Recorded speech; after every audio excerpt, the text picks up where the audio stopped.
皆様おはようございます。木漏れ日です。朝食を取りに来ました。旅行6日目にしてついに風邪をひいてしまいました。そんな時こそたくさん食べて回復。種類が多くて迷うな。シンプルなパンから甘そうなものまでいろいろ。クロワッサンは絶対食べたい。これはバナナブレッドかな。美味しそう。フルーツもたくさんありました。マッシュルーム、これは絶対食べる。このホテル朝食付きにして正解やった。パンケーキも美味しそう。チーズの種類もたくさん。まず盛り付けがおしゃれ。日本でいうお漬物コーナーかな。ピクルスの奥にあるのはらっきょう。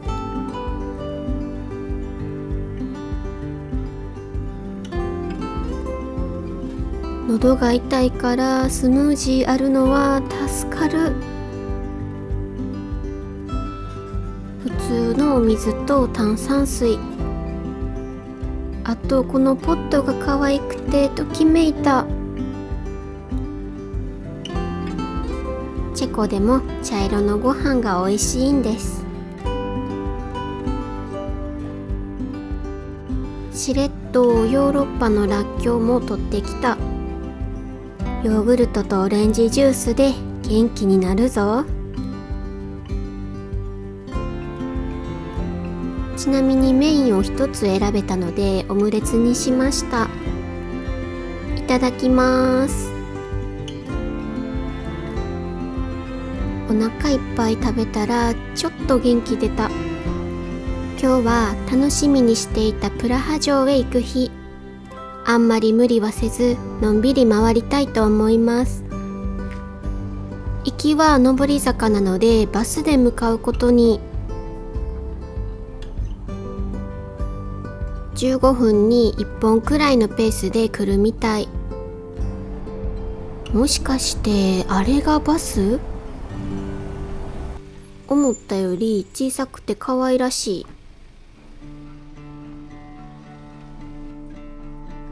プラハの交通系 IC はこれ。私は1日乗り放題のチケットを買いました。あらかじめ日本でインストールしておくのがおすすめです。ヨーロッパは道がガタガタしてるからバスもめっちゃ揺れる。車内は意外と空いてた。オフシーズンやからかも。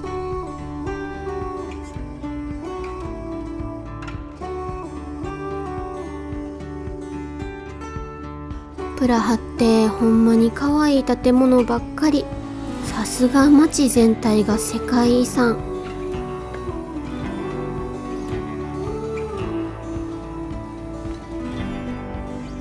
このキャラプラハで人気みたい。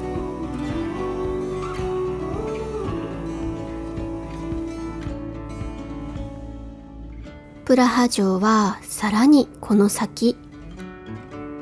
街並みが素敵やから歩くのも全然苦にならへん。 SNS ではここからの眺めが最高って見てんけど、サイレントヒル並みに曇ってるやん。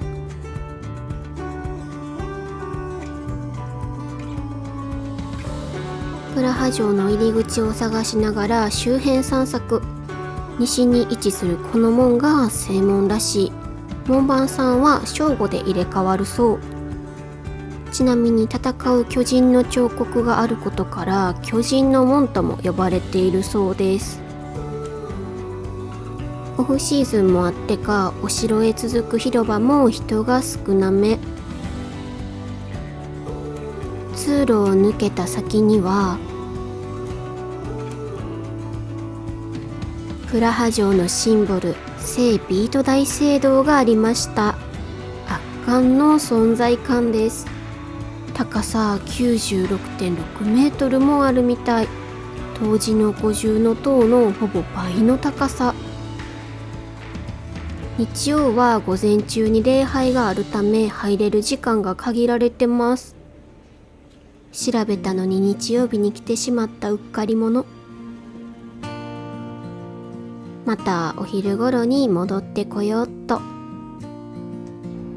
どの角度から見ても迫力あるな。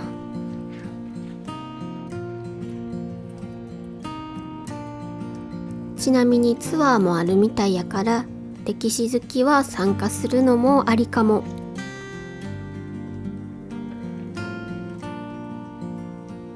奥へ進むと可愛らしい赤い建物が見えてきた。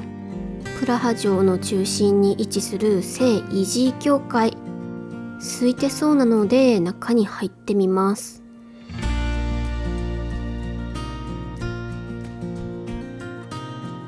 過去に火災で大きな被害を受けたものの、その後再建され今の姿になったそうです。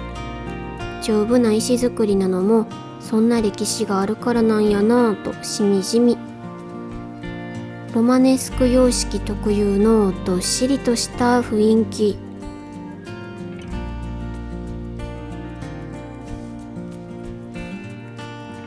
地図で見ると結構広いな。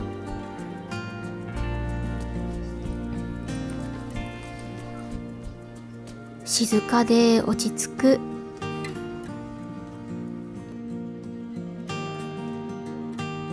のんびりと建築を楽しみたい人にぴったりの教会です。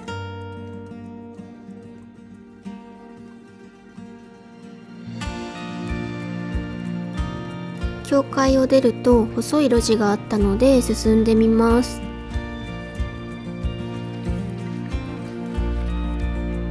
ショップを発見。入ってみようっと。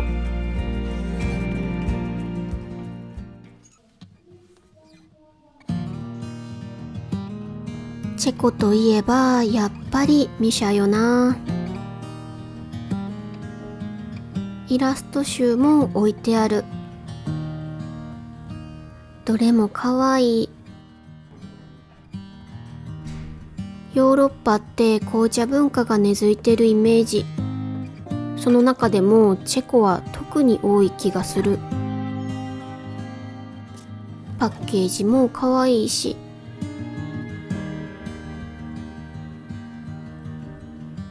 全ドリンク、体に良さげなネーミングやな。かわいいソープトレー。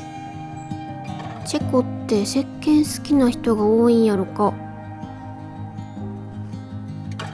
日本の牛乳石鹸とはまた違う可愛さ。この他にも本やったり、かわいいポーチやったり、ジャンル問わずいろんなものが売ってました。お買い物はひとまず我慢して次の場所へ。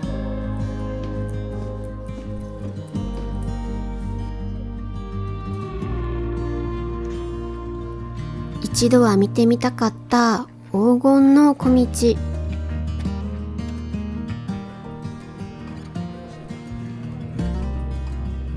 15、16世紀に建てられた小さな家々が並ぶ歴史ある通り。かつては城の守衛や職人たちが暮らしていたそう。実はフランツ・カフカが執筆していた場所としても知られています。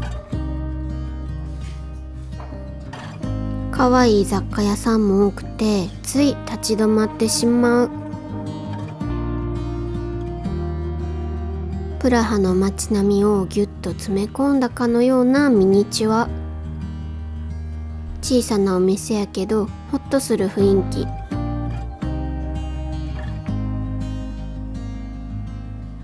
お土産にぴったりなマグネットも。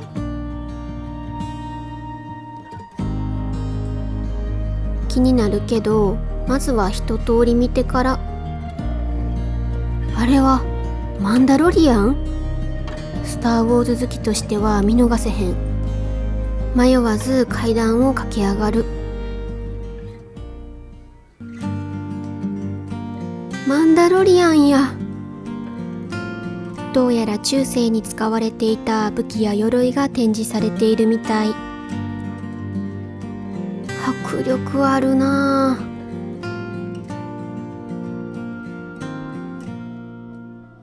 鳥みたいな兜もあって面白い。なんかゼルダに出てきそう。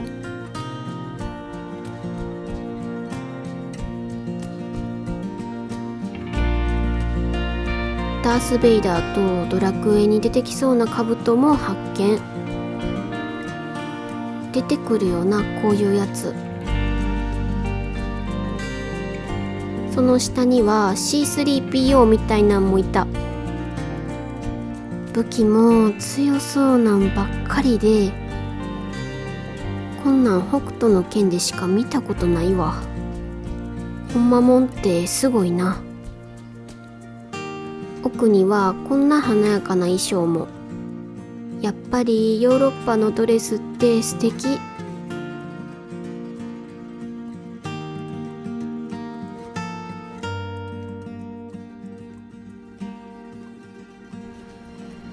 ここ昨日入ったお店と似てる。可愛かったし入ってみよっと。木のぬくもりを感じるオーナメント。やっぱり昨日のお店の姉妹店みたい。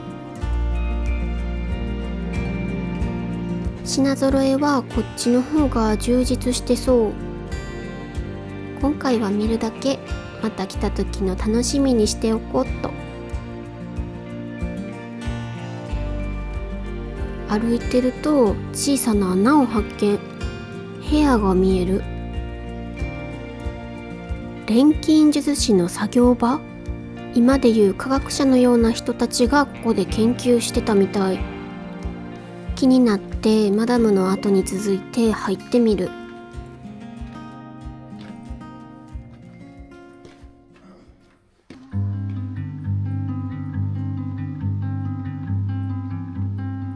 おー、いかにも何かを研究してそうな雰囲気。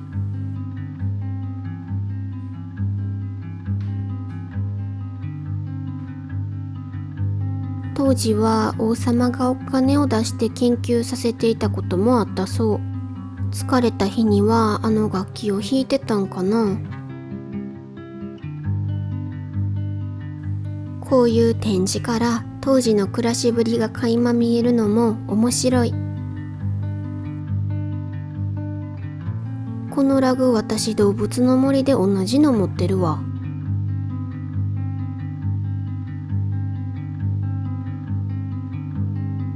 マダムはすぐ出て行ったけど、私的にはなかなか見応えがあった。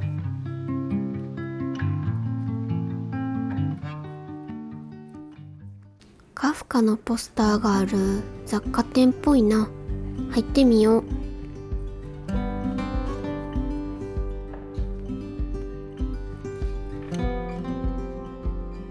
ゆるかわいいポストカード。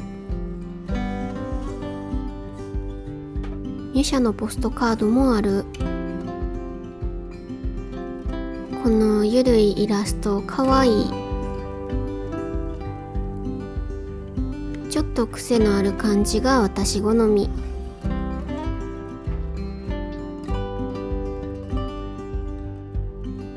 プラハらしい街並みからチェコ名物のビールまで、どのイラストも個性的でかわいい。自転車にビール。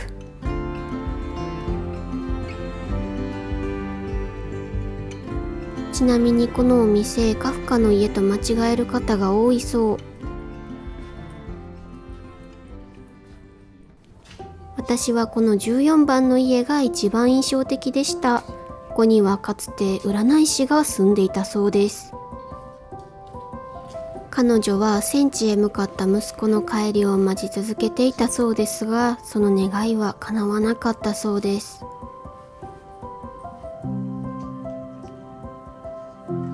2人分のまま残された食卓に胸がギュッとなった。彼女の占い目当てにこの家には毎日たくさんの人が訪れたそうです。戦争の終結や帝国の崩壊を予言していたことからゲシュタポに捕らえられ、悲しい最後を迎えたそうです。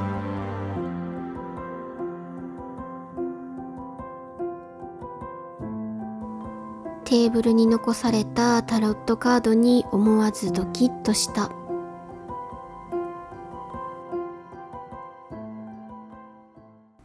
映画好きならきっと楽しめる12番の家。フィルムリールやレトロな映写機まで、当時の映画編集室がそのまま残っているみたい。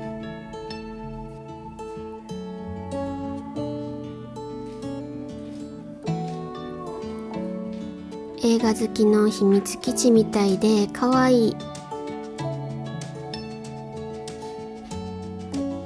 階段を降りて黄金の小道を抜けます。その先にはかつて牢獄として使われていたダリボルカ島があります。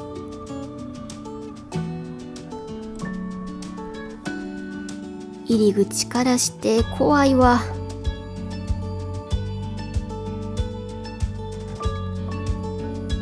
他にも人いるし入ってみるか。地下には当時の牢獄の様子や拷問器具などが展示されています。無機質な鎖に背筋がひんやりする。天井には不気味な鉄のカゴが。なんやこれは。映画そうに出てきそうな拷問器具もあった。ちらっと見える針が恐ろしい。ほんでデザイン怖すぎ。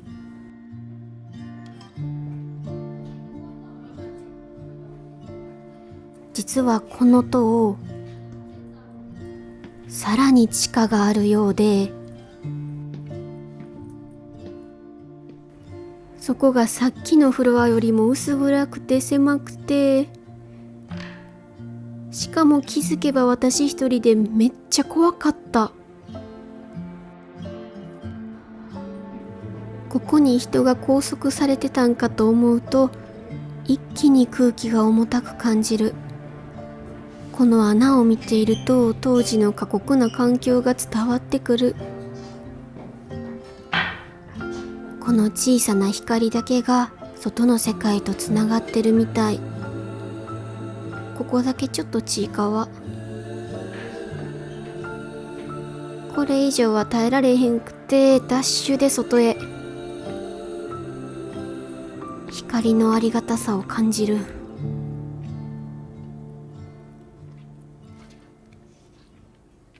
礼拝が終わる時間になったので聖ビート大聖堂へ戻ってきました。プラハを代表するゴシック建築の大聖堂。中でも美しいステンドグラスは必見。数あるステンドグラスの中でもこちらはミュシャの作品として有名です。この青とエメラルドグリーン、ほんまに綺麗。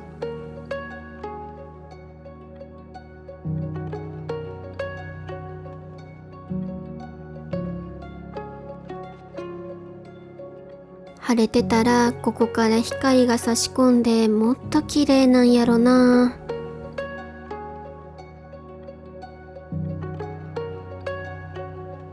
この大聖堂は完成までになんと約600年もかかったそうです。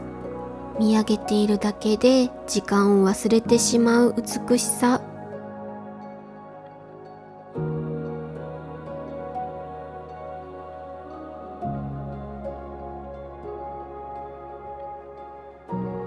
この空間にいるだけでなんだか特別な気持ちになる。入った時は人も多かったけど、ゆっくり見ているうちに落ち着いてきた。この高く伸びる天井と重厚な雰囲気はゴシック建築ならでは。京都では見慣れへんこの高さに思わず圧倒される。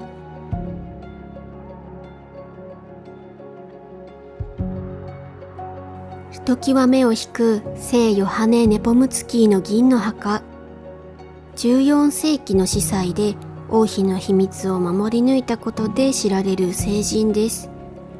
大聖堂を代表する見どころの一つでもあります。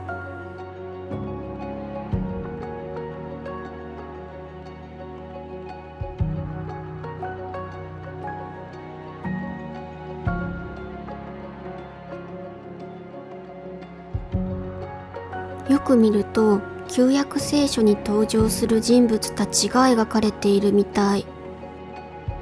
一枚一枚のステンドグラスに物語が込められているよう。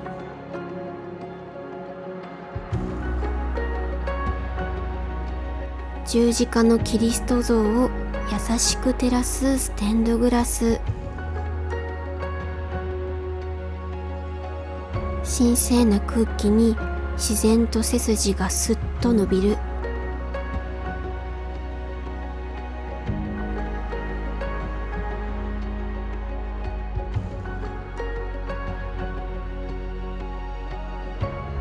聖母マリアを見つけてなんだかほっとした。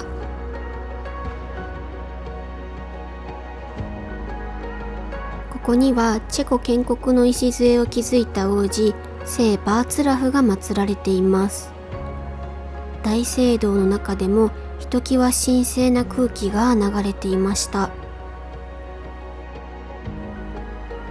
光の当たり方一つで表情を変えるステンドグラス、やっぱり素敵やな。聖ビート大聖堂、この空間を味わえただけでもプラハまで来た甲斐がありました。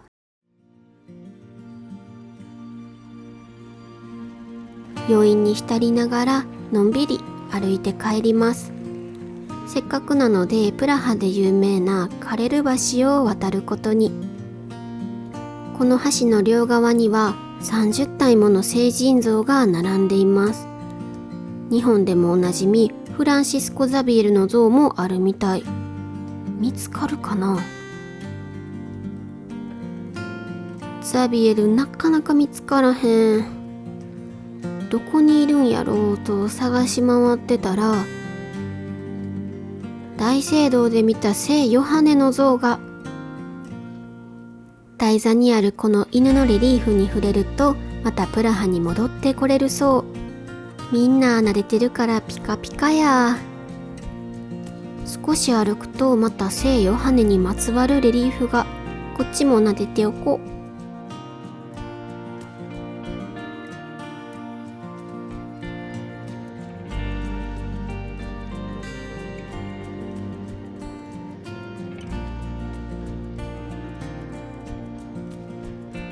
もしかしてこれがザビエル？この支えている人アジア人っぽいし、よく見るとフランシスコって文字が刻まれてる。教科書で見たザビエルと全然ちゃうやん。これが本場のザビエルなんか。カレル橋歩いてるだけでもなかなかおもろいな。町の方へ戻ってきました。細い路地を進んでいくと、あれ？上になんかいる？よーく見ると人がぶら下がってると思いきや、これアートらしい。プラハってほんま歩いてるだけでおもろいわ。体調は限界やったけど途中でジェームズ・ディーンを見つけてなんとかホテルまで戻ってきた。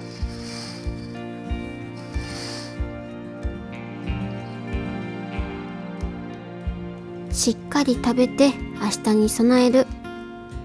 それでは今回はここまで。次回は図書館でお会いしましょう。バイバーイ。